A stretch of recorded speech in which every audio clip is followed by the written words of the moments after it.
gitu. Jadi ini kiai itu beneran kiai apa enggak? Terus kata kiai-kiai yang lain gimana? Diakui keilmuannya. Orang kayak misalnya kayak Gus Baha ya. Gus Baha mah diakui keilmuannya. Banyak kiai mengakui kealimannya. Udah ambil ilmunya. Just tanya belajarnya di mana? Oh, belajar di pesantren. Gurunya siapa? Ki Maimun Zubair. Yo itu alim besar, ulama besar. Jelas tuh. Nah, ilmu kayak begitu. Ya tentu dengan kesadaran. Kalau dari sudut pandang itu gimana mengenai nasab ini? Kan gini, kemarin ada ya sepertinya memang rame juga gitu ya pernasaban ini ya. Jujur ya, karena kita sebagai orang awam juga kita melihat bahwa ini udah sebenarnya kan udah bertahun-tahun udah kita paham mengenai nasab ini, udah paham segala macam dan juga udah disepakati banyak, bahkan seluruh dunia kan seperti itu ya. Gitu. Terlepas dari tentunya banyak beberapa oknum yang keliru gitu. Saya juga paham, nggak cuma itu aja. Setiap orang dari mana aja, kelompok manapun pasti akan ada oknum yang keliru, itu udah hal yang biasa kan, hal yang biasa. Ketika kemudian fenomena ini viral gitu dan kemudian menjadi perbincangan, kemudian menjadi topik-topik yang kemudian meningkatkan AdSense lah ibaratnya gitu ya. Banyak yang udah mulai bicara tapi bukan porsinya menurut saya gitu ya. Kita nggak tertarik untuk mengangkat itu karena kita bukan di situ kapasitasnya. Dan ini berkaitan dengan Rasulullah juga jatuhnya. Takutnya kita di pihak yang keliru gitu. Gimana kalau beneran itu keturunan Nabi? Mau ngomong apa kita? Nanti ketemu Nabi mau apa kita gitu? Terus ulama-ulama yang sepanjang berabad-abad sudah mengakui keabsahannya ini kita mau kemanain?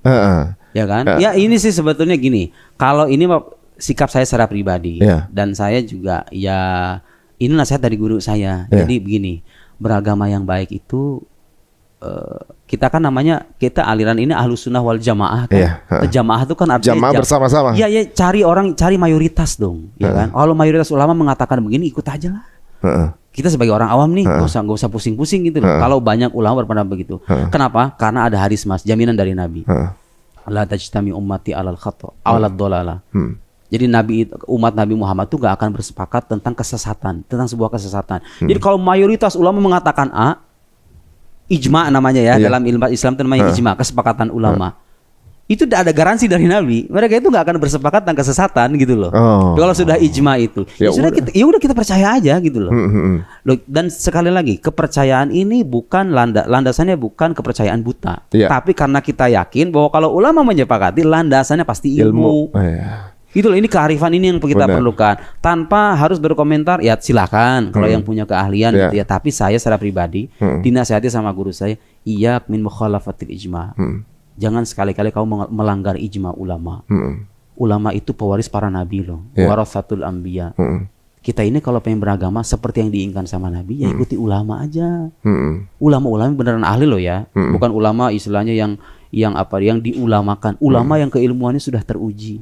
Ulama-ulama kita itu yang ulama besar, orang kita ribuan jilid itu. Ya kita percaya sama mereka. Dan kepercayaan kita itu gini, kalau sekarang saya percaya Mas Hari andai kan dokter, saya percaya dengan penjelasan Mas Hari karena Mas Hari punya kepakaran dalam kedokteran. Salah nggak?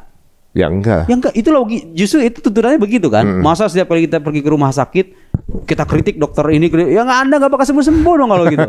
Karena rasa ya ada sisi ngerasa lebih pinter gitu. Karena ada yang saya tahu kamu nafsu, enggak gitu ya. Kadang ada hawa nafsu itu di situ tuh. Kadang nafsu manusia itu kadang-kadang kan suka ada dorongan-dorongan untuk mencari hal-hal yang aneh gitu kan, memunculkan pendapat-pendapat baru. Tapi kemarin ketika polemik itu muncul, saya juga memang ya dalam satu keputusan misalnya, contoh misalnya di politik ya, untuk saya mana yang saya memilih di mana ulama berada kan gitu. Lebih mudahnya itu. Jadi kan. Bagi orang awam sebetulnya itu cocok. Itu udah paling mudah menurut saya, dia dimudahkan. Nah, ketika ada hal ini, saya juga mengambil keputusan itu. Gitu. Nah, tapi ada satu hal di mana kebijakan yang kemudian membuka komunikasi waktu itu kan dari Robitoh yang kemudian membuka live diskusi debatnya dibuka secara live.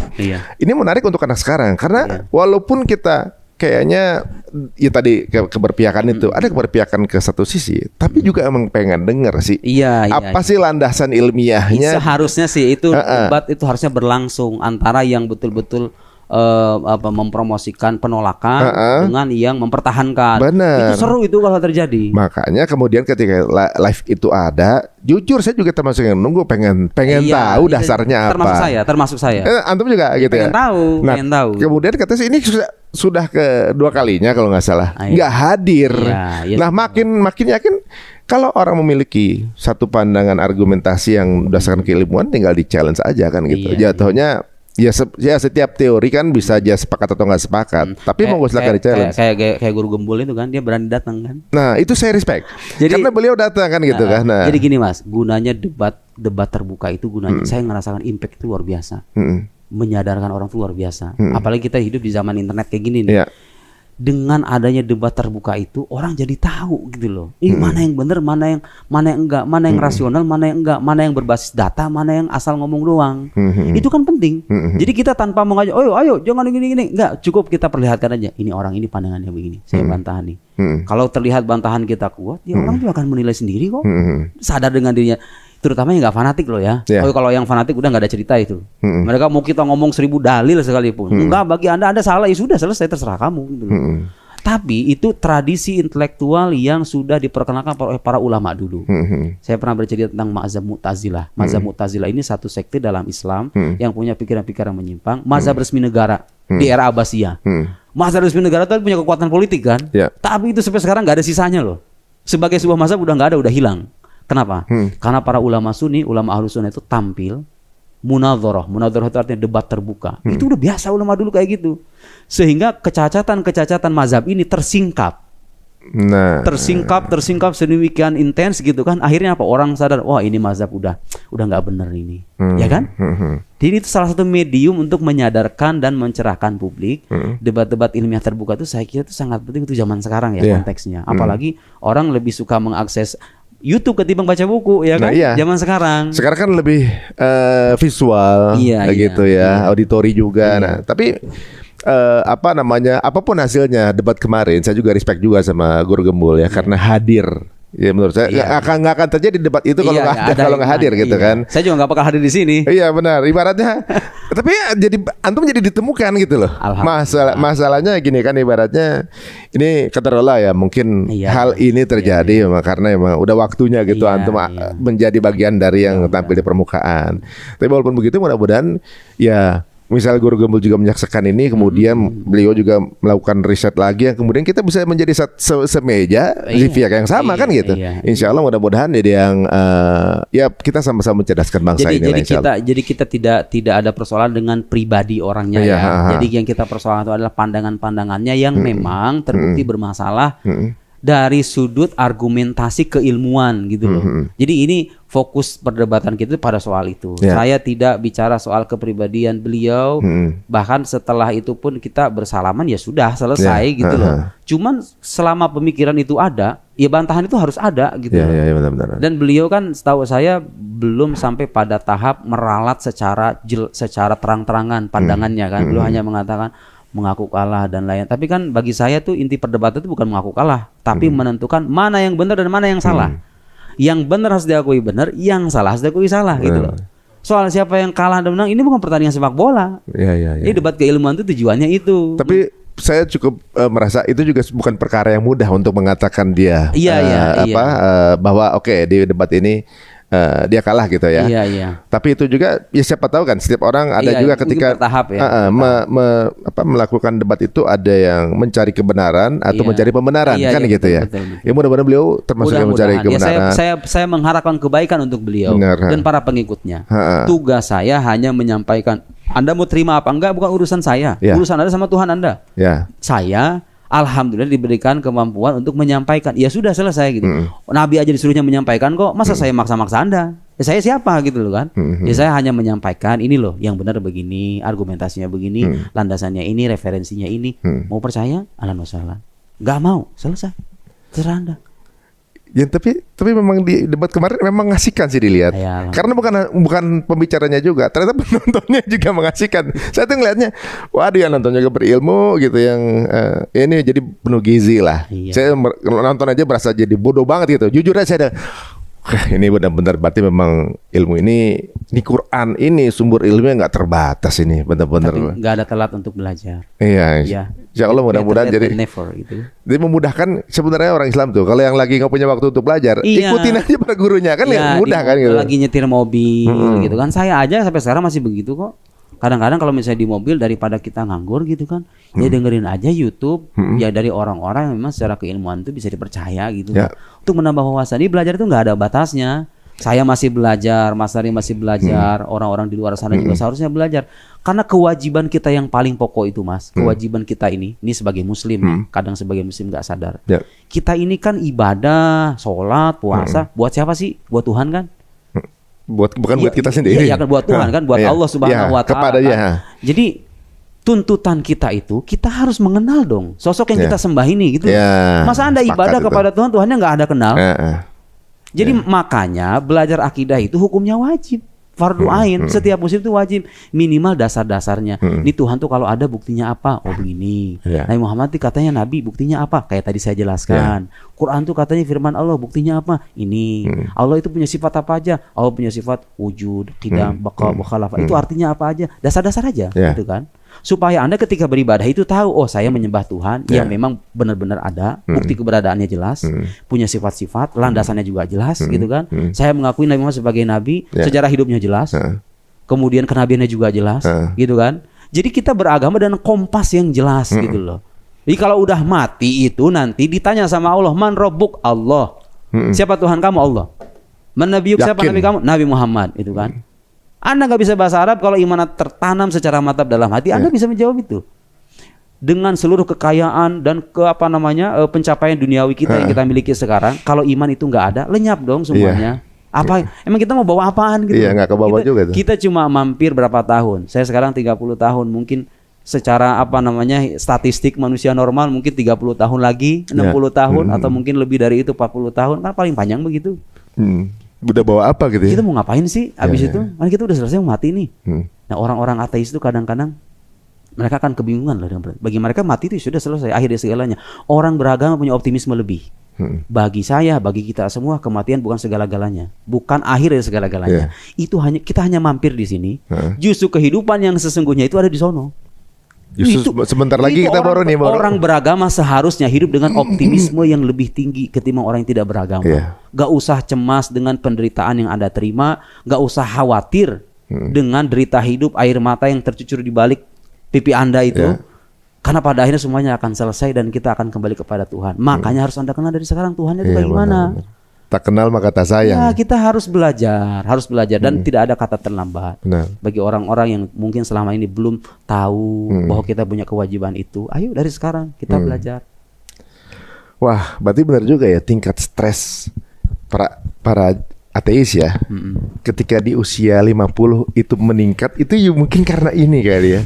Ending nih, benar juga ya. Iya, pada akhirnya kan ketika sekarang gini nih. Kalau bagi orang-orang yang tidak percaya alam akhirat, nggak percaya Tuhan, sekarang kan banyak Mas orang-orang zolim dan dia belum mendapatkan balasannya kan. Ayo orang-orang Zionis itu kurang kejam apa itu? Kalau alam akhirat nggak ada, gimana itu pembalasan bagi mereka? Kalau sekarang kita bisa sabar ya. Koruptor yang ngambil duit rakyat nggak pernah ketahuan, misalnya kan nggak semua koruptor ketahuan. Ayo balasannya gimana kalau nggak ada alam akhirat? Adil nggak itu? Benar. Pembunuhan yang nggak ketahuan. Justru logika keadilan itu hanya akan mungkin kita kukuhkan kalau kita percaya ada hari pembalasan dan Tuhan yang mengadili itu, bukan kita. Karena Dia yang maha tahu. Dia yang maha tahu. Coba orang kalau punya keyakinan secara komplit begitu, percaya Tuhan, percaya Nabi, percaya tuntunan agama, percaya hidup setelah kematian, kita hidup tuh enak, tenang. Kau punya masalah sedikit, ya sudah, masalah dijalani aja. Nanti kan semuanya akan ada balasannya dari Allah. Bukankah itu bisa menenangkan hidup kita? Happy gitu dengan segala ketentuan. Iya. Semuanya dapat ujian kok. Yang nggak dapat ujian di satu pintu, dapat ujian di pintu yang lain. Ada orang ujiannya begini, orang lain ujiannya begini, beda, sama-sama diuji. Nanti ada guru saya itu pernah ngasih permisalan gini, Mas. Kita ini hidup seperti sekolah. Sekolah itu kan ada kalanya libur, ada kalanya ujian kan, benar nggak? Mas Ari itu ada kalanya ketawa, ada kalanya sedih ya kan? Saya juga begitu. Kayak sekolah tuh, ada kalanya kita seneng kalau liburan nih, tapi ada kalanya aduh pusing kalau lagi ujian, ya kan? Sekarang kita itu lagi ujian, kemudian kita mengisi lembar jawaban. Kapan lembar jawaban itu dikasih? Kalau kita udah mati. Lembar jawaban itu dikasih, nanti dikasih, nih Yang dapat reward adalah fulan. Dapat ranking gitu kira-kira. Pembagian hadiah dua tanda petik, pembagian ganjaran itu nanti. Jadi kita ini sekarang masih sekolah. Anda jangan membayangkan dunia ini hanya tempat bermain-main saja, tempat bersenang-senang. Kalau nyari kesenangan sebenarnya bukan di sini. Kenapa? Nabi nih yang kekasih Allah itu diuji. Bahkan ujiannya lebih berat. Asyadun nasi balan alam biya. Jadi manusia, kata Nabi itu manusia yang paling banyak, yang paling dahsyat ujian itu para nabi loh. Kebayangkan Nabi Muhammad punya anak berapa coba? Berapa ada kayaknya? Nabi Muhammad itu punya anak, semuanya dikuburkan dengan tangan beliau kecuali satu orang. Jadi wafat dalam keadaan beliau masih hidup. Orang kehilangan satu anak itu sedih banget loh, ya kan? Iya. Ini beliau kehilangan semua anaknya kecuali satu namanya Sayyidah Fatimah. Yang hidup cuma yang masih hidup itu pun nyusul beliau setelah 6 bulan kemudian. Iya. Jadi orang-orang terkasih Nabi wafat ketika beliau hidup dikuburkan dengan tangan beliau. Itu ujian kurang berat apa? Dihina, dicaci maki, pengen dibunuh selama 23 tahun. Gak ada yang berhasil sama karena Allah dijaga, ya kan? Tapi kan ujian berat gitu loh. Kadang-kadang beliau ketika dalam keadaan lapar itu menahan perutnya dengan bebatuan, ya kan? Itu menjadi contoh bagi kita bahwa inilah kehidupan dunia sesungguhnya. Allah la aish illa aishal akhirah, kata Nabi. Kalau melihat kenikmatan Allah tidak ada kehidupan kecuali kehidupan akhirat. Kehidupan yang sesungguhnya itu kehidupan akhirat, bukan kehidupan yang sekarang. Sekarang kita cuma mampir, seperti orang pengen safar ke satu tujuan, lagi berteduh di bawah pohon. Ya kita lagi mampir. Kita harus punya filosofi begitu tuh sebagai orang beragama. Supaya apa? Supaya kita bisa menjadi sisa kehidupan ini dengan baik. Dan berakhir dengan akhir yang baik, membawa amal baik, dan kita berjumpa dengan Tuhan yang maha baik. Masya Allah. Nah, itu. Ya kalau hidup ini ujian, bagaimana bisa lulus kalau kita nggak belajar ya? Iya, mau nggak mau kan, semuanya harus belajar. Waduh, jadi kepikiran juga tadi ya, kenapa? Kalau Allah mau, bisa aja Nabi itu punya anak laki yang masih hidup ya. Bisa. Pasti akan jadi. Enggak, pasti dia akan merasa gimana kan, bisa aja gitu kan. Sudah ditakdirkan. Ditakdirnya malah nggak punya anak laki ya. Ini menarik juga ya. Banyak angle-angle yang bisa dikupas-kupas lagi ternyata. Ini menarik banget. Nah, sekarang kalau di zaman sekarang nih, Ustaz, yang unik adalah dengan mudahnya akses media nih. Bahkan sekarang ini kan algoritmanya 3 detik ya. Anak-anak zaman sekarang tuh swipe generation gitu. Yang tingkat bertahannya di satu konten itu nggak lama. Mereka mau langsung to the point. Mereka mau langsung konklusinya apa. Gitu. Jadi kadang-kadang mereka kalau lihat konten, Assalamualaikum warahmatullahi wabarakatuh, langsung swipe. Karena apa? Dia yakin ada jutaan konten akan menghibur dia di bawah. Maka kadang-kadang para content creator merubah attention grab dengan langsung di depan. Inilah biang kerok penjajahan Palestina misalnya gitu. Pengen tahu baru kan gitu. Hal seperti ini sepertinya merubah budaya zaman sekarang. Budaya zaman sekarang itu kepengen sesuatu serba instan. Dan tipe-tipenya yang langsung sekarang ini apa? Gitu. Jadi tipe-tipe rekam jejak apa segala macam itu gak pakai. Secara campaign zaman sekarang seperti itu. Dan hal ini sebenarnya kalau dalam Islam kan, kita harus, tadi antum bilang tadi kan, nasabnya dulu nih. Sanad. Nasab lagi. Itu yang saya suka ketukar-tukar. Sanadnya itu dari mana? Iya, harus jelas. Jelas. Sekarang ini yang tampil di permukaan itu secara insan yang langsung didigest sama anak-anak zaman sekarang.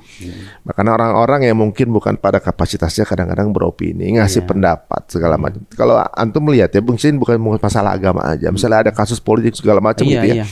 Itu TikToker bisa punya konten opininya masing-masing, bercerita. Ini begini seolah-olah dia udah paling tahu hal itu. Dan ini budaya zaman sekarang, Ustaz. Maka ada bukan hanya profil, alhamdulillah beliau masih berdebat dengan antum. Yang nggak mau diajak berdebat itu akan banyak. Ada mungkin salah satu yang sosok di belakang gitu. Dia bukan ulama, ilmunya juga sanadnya sanad di belakangnya juga kita nggak jelas. Udah berapa tahun belajar apa segala macam. Bisa kemudian mempermalukan para ulama gitu ibaratnya dengan potongan-potongan editan video segala macam. Secara nggak langsung sebenarnya kita semua tahu bahwa ngejar viral, ngejar AdSense, dan ya mungkin ini memang dianggap sebagai pahlawan di kelompoknya. Viral itu target anak sekarang. Menjadi sosok orang, harus dia itu jadi targetnya anak-anak sekarang.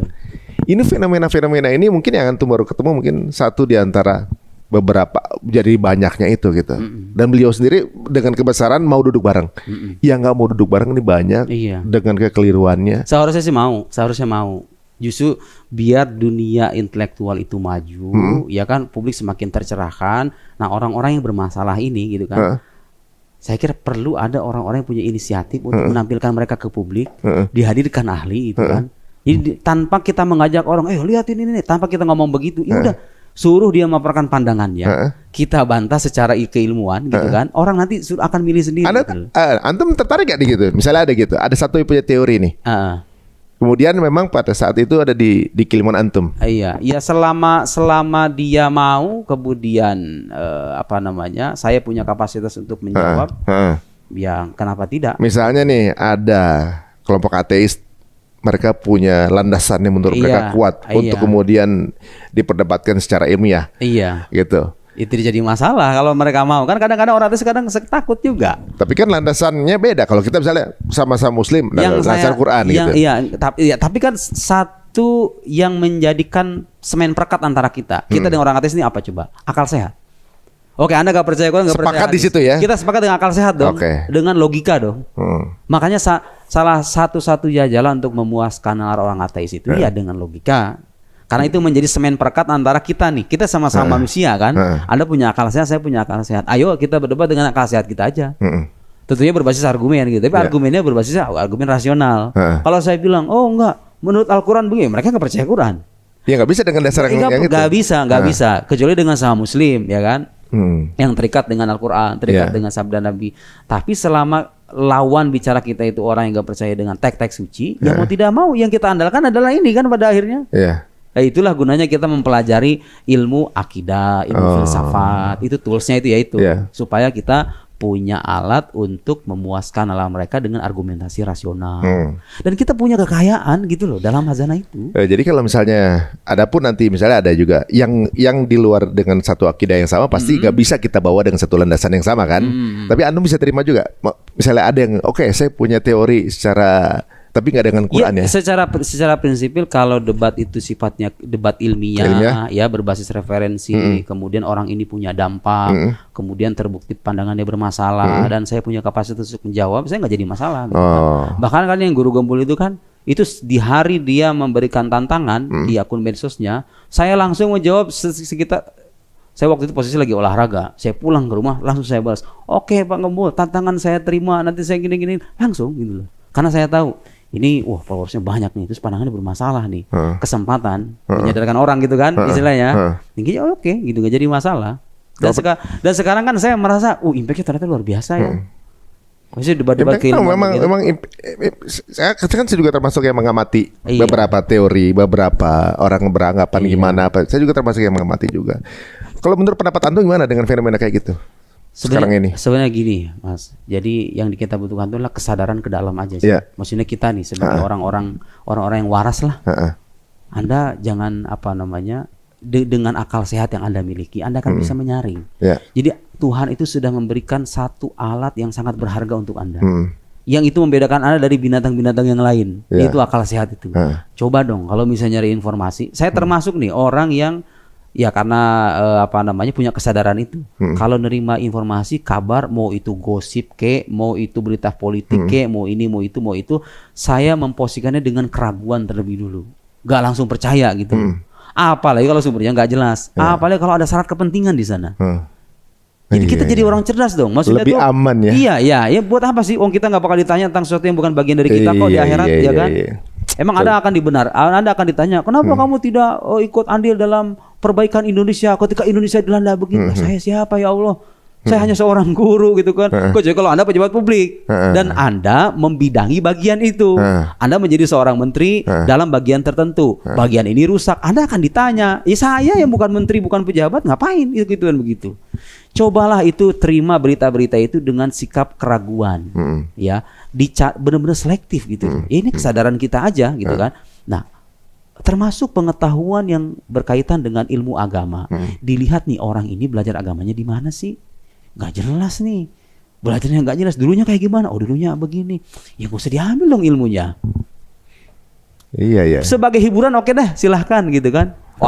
Biar tahu ada orang berapa gini gitu ya. Tahu ada orang kayak begini nih. Udah selesai gitu kan. Tapi jangan ditelan.